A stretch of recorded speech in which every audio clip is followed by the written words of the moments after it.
କାଳ ସର୍ପ ସଦୃଶ ଇନ୍ଦ୍ରଗୁଡ଼ିକ ବିଶୋଧନ୍ତ ହୀନ ସର୍ପତୁଲ୍ୟ ପ୍ରତୀତ ହୁଅନ୍ତି। ଦୁର୍ଦାନ୍ତ ଇନ୍ଦ୍ରିୟ କାଳ ସର୍ପ ପଟଳି ପ୍ରତ୍ଖାତ ଦୃଷ୍ଟ୍ରାୟତି। ବିଷାକ୍ତ ସର୍ପ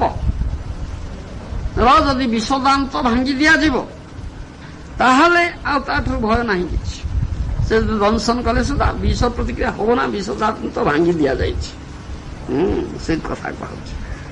ତେବେ ସେ ଗୌରାଙ୍ଗଙ୍କର କୃପା ବୈଭବ ମାତ୍ରେ, କୃପା କଟାକ୍ଷ ବୈଭବ ମାତ୍ରେ ସେ ଦୁର୍ଦାନ୍ତ କାଳ ସର୍ପ ସଦୃଶ ଇନ୍ଦ୍ରିୟ ଗୁଡ଼ିକର ବିଶୁନ୍ତ ଭଙ୍ଗା ସଦୃଶ ସର୍ପ ସଦୃଶ ହେଇଯାନ୍ତି। ଅର୍ଥାତ୍ ଇନ୍ଦ୍ର ଗୁଡାକ ଯାହା କହନ୍ତି ଇନ୍ଦ୍ରିୟାଣି ପ୍ରମାଥିନୀ ହରନ୍ତି ପ୍ରସବଂ ମନଃ ତାନି ସର୍ବାଣୀ ସଂଯମ୍ୟ ଯୁକ୍ତ ଆସୀତ ମତ୍ପର। ଶ୍ରୀମଦ୍ ଭଗବତ୍ ଗୀତାରେ ଯୋଉ ଭଗବାନ କୃଷ୍ଣ କହିଲେ ପ୍ରଥମ କଥା, ଫାଷ୍ଟ ରିକ୍ୱିଜାଇଟ୍ ଏଇଟା, ପ୍ରଥମ ଦରକାର, ପ୍ରଥମ ଏଇଟା କରିବାକୁ ପଡିବ ଯେ ଅତି ପ୍ରମାଥିନୀ ଅତି ଦୁର୍ଦାନ୍ତ ଏ ଇନ୍ଦ୍ରିୟ ଗୁଡାକୁ ପ୍ରଥମେ ସଂଯତ କରିବା ପାଇଁ, ଯେ କି ହରନ୍ତି ପ୍ରଥମ ମନ ତାନି ସର୍ବାଣୀ ସଂଯମ୍ୟ। ପ୍ରଥମ କଥା ଏମାନଙ୍କୁ ସଂଯତ କରିବା, ଏ ଦୁର୍ଦାନ୍ତ ଇନ୍ଦ୍ରିୟ ମାନଙ୍କୁ ସଂଯତ କରିବାକୁ ପଡିବ। କିପରି ସଂଯତ କରିବା? ଏମାନେ ଅତି ଦୁର୍ଦାନ୍ତ, ଅତି ବଳବାନ, ଅବାଧ୍ୟ, କଥା ବି ମାନନ୍ତି ନା। ଏ ପ୍ରକାର ଇନ୍ଦ୍ରବର୍ଗ ଦୁଷ୍ଟ ମନ, ଇନ୍ଦ୍ରମାନଙ୍କର ନେତା ମୁଖ୍ୟ, ସେମାନଙ୍କ ମଧ୍ୟରେ ଦୁଷ୍ଟ ମନ ଇନ୍ଦ୍ରିୟ ବର୍ଗ, ଏମାନେ ଯାହା କହନ୍ତି ଅବାଧ୍ୟ, ମହାନ ବଳଶାଳୀ ବଳବାନ, କଥା ଆଦୌ ମାନନ୍ତି ନା। ଯଦି ତୁମେ ନିଜର ଚେଷ୍ଟା କର ନା କାହିଁକି ଏ ଦୁଷ୍ଟ ମନ ଇନ୍ଦ୍ରିୟକୁ ନିରୋଧ କରିବା ପାଇଁ, ସଂଯତ କରିବା ପାଇଁ କରିପାରିବ ନା। ସେ ନିଜର ଶ୍ରେଷ୍ଠ ପ୍ରଚେଷ୍ଟା ବଳରେ, ନିଜର ଶକ୍ତି ସାମର୍ଥ୍ୟ ବଳରେ ତୁମେ ତାହା କରିପାରିବ ନା। ଯେ ମହାଜନ ବୈଷ୍ଣବ ଆଚାର୍ଯ୍ୟ ଭକ୍ତିବିନୋଦ ଠାକୁର ତାଙ୍କର ଗୋପୀନାଥ ପଦ୍ୟରେ ତାହା କହିଛନ୍ତି, ହାର ଯେ ମେନେଲି ମୁଁ ହାର ମାନିଲି, ମୁଁ ହାର ମାନିଲି।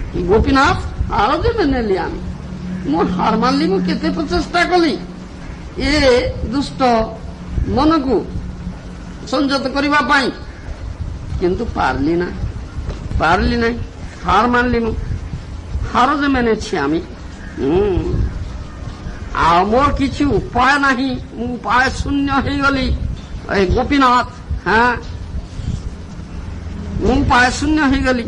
ମନ ଯେ ପାଗଲ ମୋର ନାମାନେ ଶାସନ, ସଦା ଅଚେତନ ବିଷୟରେ ଯେ ଏତେ ବିଷୟ ଆସକ୍ତ ହେଇଯାଇଛି ଏ ଦୁଷ୍ଟ ମନ ଆଉ ତାର ଅନୁଚର ଇନ୍ଦ୍ର ଗୁଡାକ। ପାଗଳ, କିଛି ଶାସନ ମାନୁନି। ହାର ଯେ ମେନେଛି, ମୁଁ ହାର ମାନିଲି। ଅନେକ ଯତ୍ନ ହଇଲ ବିଫଳ, ବହୁ ଯତ୍ନ କଲି, ସବୁ ଫ୍ରୁଟଲେସ୍, ବିଫଳ ହେଇଗଲା। ମୁଁ ହାର ମାନିଲି। I admit my defeat. ମୁଁ ହାର ମାନିଲି ଗୋପୀନାଥ। ବର୍ତ୍ତମାନ ଏଖନ ଭରସା ତୁମି, ଆଉ କିଛି ଉପାୟ ନାହିଁ। ବର୍ତ୍ତମାନ ତୁମି ଭରସା। ଗୋପୀନାଥ କେମାନେ ହଇବେ ଗତି, ପ୍ରବଳ ଇନ୍ଦ୍ରିୟ ବଶୀଭୂତ ମନ ନା ଛାଡେ ବିଷୟ ରତି।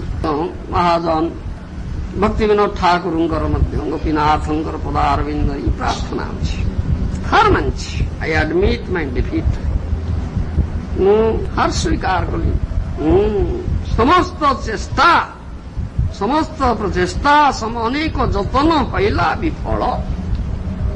ଏତେ ଯତ୍ନ କରିଛି ଦୁଷ୍ଟ ମନ ଏଇ ଦୁର୍ଦାନ୍ତ ଇନ୍ଦ୍ରିୟ ବର୍ଗକୁ ସଂଯତ କରିବା ପାଇଁ, କିନ୍ତୁ ହାର ମାନିଲି। ସବୁ ଯତ୍ନ ମୋର ବିଫଳ ହେଇଗଲା। ଏଖନ ଭରସା ତୁମି, ଆଉ ଉପାୟ କିଛି ନାହିଁ। ଏଖନ ଭରସା ତୁମି, ଆପଣ ଏକମାତ୍ର ଏଇ ଭରସା, ଅନ୍ୟ ଉପାୟ ନାହିଁ। এই শেষ কথা। প্রবল ইন্দ্রিয় বশীভূত মন না ছাড়ে বিষয় রতি। ইন্দ্রিয় বর্গ কেড়ে দুর্দান্ত ইন্দ্রিয়াণী প্রমাথিনী, যাহা শ্রীমদ ভগবদ্গীতার পাইতে সেই কথাই বলা। ইন্দ্রিয়াণী প্রমাথিনী হরন্তি প্রসবঙ্গন তানি সর্বাণী সংযম্য যুক্ত আসীত মৎপর। বড় দুর্দান্ত ইন্দ্রিয় ইয়ে, অবাধ্য মন, মানুনি শাসন। মন যে পাগল মোর নামানে শাসন। বিষয়ের যে ঘোর, ବିଷୟ ପ୍ରତି ଯେ ଆସକ୍ତ ହେଇଯାଇଛି, ଯାସନ ମାନୁନି, ଛାଡୁନି ଆଜି। ତେଣୁ ମୋର ସବୁ ଯତ୍ନ ବିଫଳ ହେଲା। ମୁଁ ହାର ମାନିଲି। ଏଖନ ଭରସା ତୁମି ବର୍ତ୍ତମାନ ଆପଣ ତୁମି ଋଷିକେଶ, ଋଷିକ ଦମିଆ ତାର ହୁଏ ସଂସ୍କୃତି କରି। ଆପଣ ଋଷିକେଶ ଇନ୍ଦ୍ରିୟମାନଙ୍କର ପ୍ରଭୁ ନିୟନ୍ତ୍ରଣକାରୀ। ଆପଣ ମୋର ଏ ଋଷିକ ଇନ୍ଦ୍ରିୟ ଦୁଷ୍ଟ ମନ ଆଉ ଏ ଭୟଙ୍କର ଦୁର୍ଦାନ୍ତ ମନ ଆଉ ଇନ୍ଦ୍ରିୟମାନଙ୍କୁ ଆପଣ ଦମନ କରନ୍ତୁ। ଋଷିକ ଦମିଆ ତାର ହିଁ ସଂସ୍କୃତି। ଏ ଯୋଉ ସଂସାର ଚକ୍ର ବିଷୟାନ୍ଧକାର, ସଂସାର ଅନ୍ଧକାର, এই অন্ধকারময়କୁ মতে উদ্ধার করতে। গোপীনাথ গলায় লেগেছে ফাঁস, কৃপা শ্রীধরি বন্ধন ছেড়িয়া বিনোদে করি দাস। ଏ ଫାସ ଲାଗିଛି ଗଳାରେ। ତେଣୁ ଆପଣଙ୍କ କୃପାବଳ, ଯୋଉ କୃପାବଳର କଥା ଆମେ କାଲି କହୁଥିଲେ, ସେ ବଳରାମଙ୍କର କୃପାବଳ, ଗୌର ନିତାଇଙ୍କର କୃପାବଳ, କୃଷ୍ଣ ବଳରାମଙ୍କର କୃପାବଳ ପ୍ରାର୍ଥନା, ସେ ଶେଷ କଥା, ସେଇ ବଳ। କାଲି ସେ କଥା, ସେ ଅଶୀ କଥା କୁହାଥିଲା, ଜ୍ଞାନ ଅଶୀ ପୂର୍ବ ଶ୍ଳୋକରେ କାଲି କଥା, ସେଇ କଥା ଥିଲା ଆମର। ଜ୍ଞାନ ଖଡ୍ଗ, ସେ କୃପା ରୂପକ ଖଡ୍ଗ, କୃପା ଅଶୀ ଧରି ବନ୍ଧନ ଛେଲିଆ ବିନୋଦୀ କର। ସେଇ କୃପା ଅଶୀ, ସେ ଜ୍ଞାନ ଖଡ୍ଗ, ସେ କୃପା ଖଡ୍ଗରେ ଏ ବନ୍ଧନକୁ ଛେଦନ କର, ଦାସ କରିଦିଅନ୍ତୁ। ତା ନହେଲେ ଅନ୍ୟ ଉପାୟ କିଛି ନାହିଁ। সেই প্রার্থনা। কবে নিতাই চান্দের করুণা হইবে, বিষ বাসনা মোর কবে তুচ্ছ হইবে। নিতাই চান্দଙ୍କର କରୁଣା, ନିତ୍ୟାନନ୍ଦଙ୍କର କରୁଣା, ବଳରାମଙ୍କର କରୁଣା, କୃପା ବଳ କେବେ ମିଳିବ, ଯାହା ଫଳରେ ଏ ବିଷ ବାସନା ଯେ ରହିଛି ତାହା ଦୂର ହବ, ହଟିବ। ତା ନହେଲେ ହଟିବ না। আমার উপায় নাই। তুমি কৃপা করি আমারে লইলে সংসারে উদ্ধার পাই, মোর আর কিছু উপায় নাই। আপন কৃপা করিকে যদি এই কৃপা বল সঞ্চার করিবে, তাহলে আমি সংসারে উদ্ধার পাইবা, এই অন্ধকূপের উদ্ধার পাইবা, নাহলে পাইবা না। পড়েছে সংসার মায়ার ফেরে, ধন দ্বারা সুত ঘিরেছে আমারে, কামেতে রেখেছে। এ হচ্ছে অন্ধকূপ। ধন দ্বারা সুত দস্যু, দস্যব প্লন্ডারস বলে କୁହାଯାଉଛି। ଏ ଦସ୍ୟୁମାନେ ଘେରି ରହିଛନ୍ତି, ଧନ ଦ୍ୱାରା ସୁତ ସ୍ୱଦନାଖ୍ୟା ଦସ୍ୟୁ ବୋଲି କୁହାଯାଇଛି। ଏମାନେ ସ୍ୱଦନାଖ୍ୟା ଦସ୍ୟୁ, ଭାର୍ଯ୍ୟା ପୁତ୍ର କନ୍ୟା ବନ୍ଧୁ ବାନ୍ଧବ এই তথা কথিত ভৌতিক জগতের স্ୱদন নামରେ কথিତ, কিন্তু ଦସ୍ୟୁ ପ୍ଲଣ୍ଡରର୍ସ, ସ୍ୱଦନାଖ୍ୟା ଦସ୍ୟୁ ପ୍ଲଣ୍ଡରର୍ସ। ଏମାନେ ପ୍ଲଣ୍ଡର କରୁଛନ୍ତି, ଏମାନେ ଶୋଷଣ କରୁଛନ୍ତି ନିଶ୍ଚିତ ଭାବରେ। ସ୍ୱଦନାଖ୍ୟା ଦସ୍ୟୁ କହିଛନ୍ତି। ଧନ ଦ୍ୱାରା ସୁତ ଘିରେছে আমারে, କାମିতে রেখেছে দেরে, ବାନ୍ଧି ରଖିଛନ୍ତି। ପଡ଼ିଛି ମାୟାର ଫେରେ, আমার উপায় ନାହିଁ, ଆଉ କିଛି ଉପାୟ ନାହିଁ। তুমি কৃপা କରି আমারে লইলে সংসার উদ্ধার, আপন কৃপা যদি ନ କରିବେ ଉଦ୍ଧାର ପାଇପାରିବେ ନା। ସେଇ କଥା ପ୍ରତ୍ୟେକ ମହାଜନ ଏଇ କଥାই କହୁଛନ୍ତି।